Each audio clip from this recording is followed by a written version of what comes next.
بسم اللہ الرحمن الرحیم۔ ناظرین السلام علیکم ورحمۃ اللہ۔ ناظرین، یہ کتاب جس کا ٹائٹل ہے سیرت النبی صلی اللہ علیہ وآلہ وسلم، ناظرین ایپیسوڈ نمبر 2 دوسری قسط ہے، وی لاگ نمبر 523، پیج ہے 561۔ ناظرین مین ٹاپک ہے غزوہ حنین۔ اس کا ایک وی لاگ یعنی ایک قسط ہم آپ کے سامنے پیش کر چکے ہیں، یہ دوسری قسط ہے، اور غزوہ حنین میں دشمن کی روانگی اور اوتاس پر پڑاؤ یہ بیان کیا جا چکا ہے۔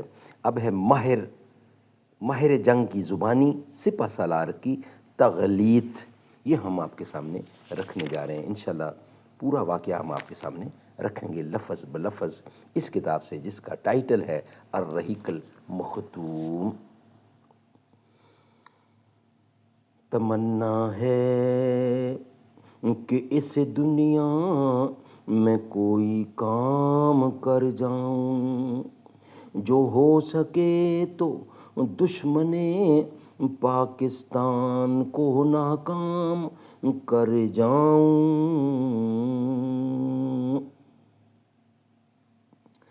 زباں پر مومنوں کے جب بھی ذکر تاجدار آئے تو اس کے بعد لازم ہے کہ ذکر چار یار آئے۔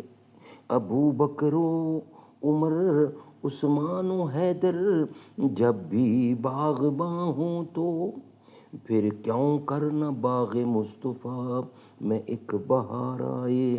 رب صلی وسلم دائماً ابدا علی حبیبک خیر خلق کل یمین۔ ناظرین، یہ کتاب جس کا ٹائٹل ہے الرحیق المختوم، جس کے رائٹر ہیں مولانا صفی الرحمن مبارک پوری، سیرت نبوی صلی اللہ علیہ وسلم پر دنیا بھر میں اول انعام یافتہ یہ کتاب ہے۔ ناظرین، غزوہ حنین زیر ڈسکس ہے، ایک قسط بیان کی جا چکی ہے، دوسری قسط ہے جس کا ہیڈنگ ہے ماہر جنگ کی زبانی، سپہ سالار کی تغلیط۔ اس سے پہلے دشمن کی روانگی اور اوتاس میں پڑاؤ، غزوہ حنین کا بنیادی تعارف۔ ناظرین، یہ کتاب رابطہ عالم اسلامی مکہ مکرمہ کے زیر تمام منعقدہ سیرت نگاری کے عالمی مقابلہ میں اول آنے والی عربی کتاب کا اردو ترجمہ ہے۔ یہ بسم اللہ الرحمن الرحیم، یسقون من رحیق مختوم، یہ لوگ سرے بمہر شراب پلائے جائیں گے۔ بسم اللہ الرحمن الرحیم، وَإِن تُطِيعُوهُ تَهْتَدُوا، اور اگر اس کی فرما برداری کرو گے تو راہ پاؤ گے۔ سبحان اللہ، سبحان اللہ۔ خاک مجھ میں کمال رکھا ہے، اے خدا تو نے سنبھال رکھا ہے، میرے عیبوں پر ڈال کے پردہ مجھ کو اچھوں میں ڈال رکھا ہے، اپنی ہستی سے کر کے وابستہ ہر مصیبت کو ٹال رکھا ہے، میں تو کب کا مٹ گیا ہوتا تیری رحمت نے پال رکھا ہے۔ ناظرین، ماہر جنگ کی زبانی، سپہ سالار کی تغلیط۔ اوتاس میں اترنے کے بعد لوگ کمانڈر کے پاس جمع ہوئے، ان میں درید بن سما بھی تھا۔ یہ بہت بوڑھا ہو چکا تھا اور اب اپنی جنگی واقفیت اور مشورہ کے سوا کچھ کرنے کے لائق نہ تھا، لیکن وہ اصلاً بڑا بہادر اور ماہر جنگجو رہ چکا تھا۔ اس نے دریافت کیا تم لوگ کس وادی میں ہو، یعنی پوچھا، سوال کیا، جواب دیا اوتاس میں۔ اس نے کہا یہ سواروں کی بہترین جہلان گاہ ہے، نہ پتھریلی اور کھائیدار ہے، نہ بھربھری نشیب، لیکن کیا بات ہے کہ میں اونٹوں کی بلبلاہٹ، گدھوں کی ڈھینچ، بچوں کا گریا اور بکریوں کی ممیاہٹ سن رہا ہوں۔ لوگوں نے کہا مالک بن اوف فوج کے ساتھ ان کی عورتیں، بچے اور مال مویشی بھی کھینچ لایا ہے۔ اس پر درید نے مالک کو بلایا اور پوچھا تم نے ایسا کیوں کیا؟ اس نے کہا میں نے سوچا کہ ہر آدمی کے پیچھے اس کے اہل اور مال کو لگا دوں تاکہ وہ ان کی حفاظت کے جذبے کے ساتھ جنگ کرے۔ درید نے کہا واللہ تم نرے بھیڑیوں کے چروائے ہو، بھلا شکست کھانے والے کو بھی کوئی چیز روک سکتی ہے؟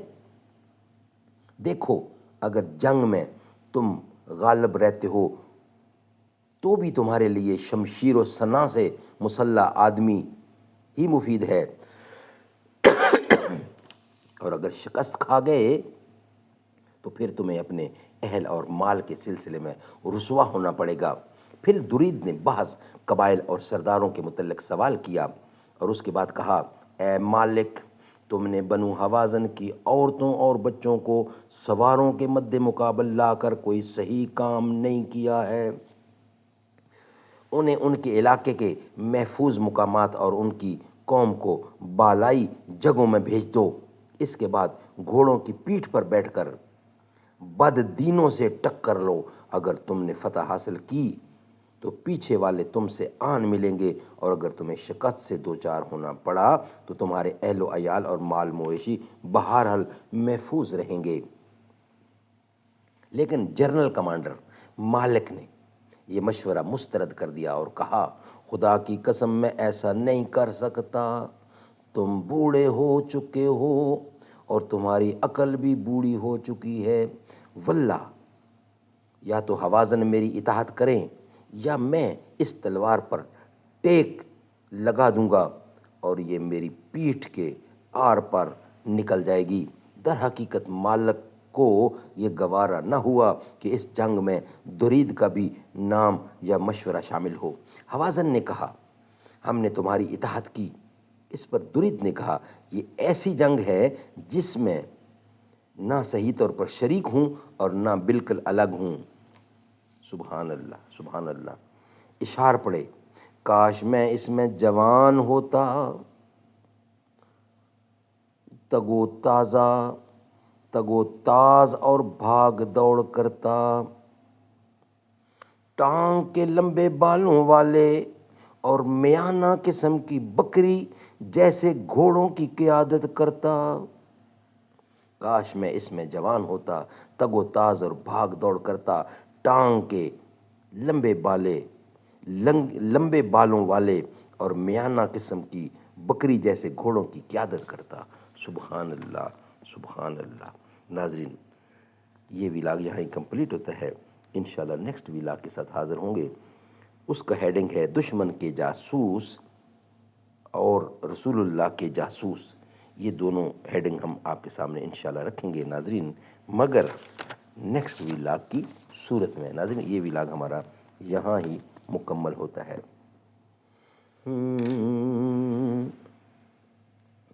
الگ صورت الگ سیرت، الگ صورت الگ سیرت، الگ پہچان رکھتے ہیں، نبی کے جو ہیں دیوانے وہ اونچی شان رکھتے ہیں۔ الگ صورت الگ سیرت، الگ پہچان رکھتے ہیں، نبی کے جو ہیں دیوانے وہ اونچی شان رکھتے ہیں۔ جہاں والوں تیرے قانون کی حاجت نہیں ہم کو، مسلمان ہیں ہم اپنے واسطے قرآن رکھتے ہیں۔ الگ سیرت الگ صورت۔